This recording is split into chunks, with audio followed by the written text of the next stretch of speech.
et l'Assemblée nationale, il y avait un jeu de c'est moi, ce n'est pas moi, c'est plutôt vous, ce n'est pas vous.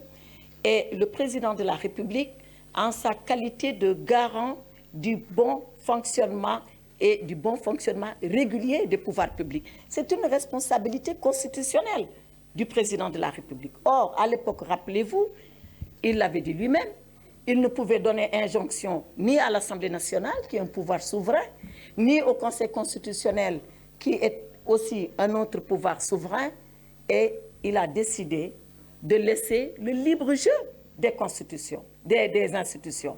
L'Assemblée nationale a délibéré souverainement, a estimé qu'elle devait acter par sa délibération le report. Le Conseil constitutionnel a délibéré souverainement lorsqu'il a été saisi du recours.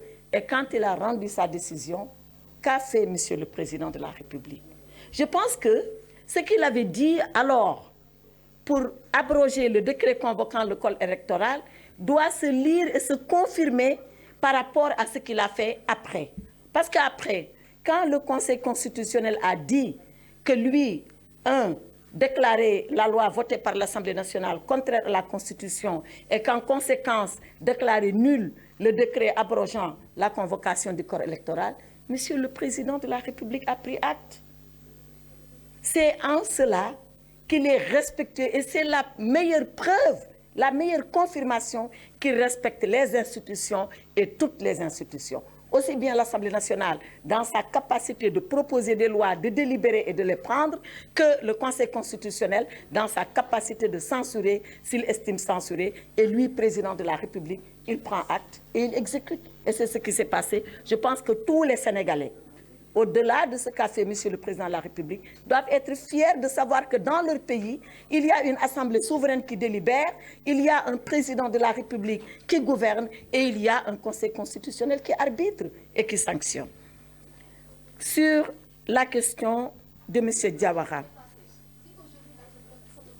mais bien évidemment que ça va de soi, parce que dans quoi nous sommes aujourd'hui? Nous sommes dans la mise en œuvre de la décision du Conseil constitutionnel. Donc, aussi bien l'Assemblée nationale que l'exécutif se plie à cela et c'est ce qui se passe. Quant à la question qui a été posée par le républicain, c'est Mme Diawara, je crois, qui a dit que Mme Rose Wardini a retiré sa candidature. Qu'en est-il de M. Karim Meïssa Wade? Mais moi, je ne peux pas répondre à la place de M. Karim Meïssa Wade.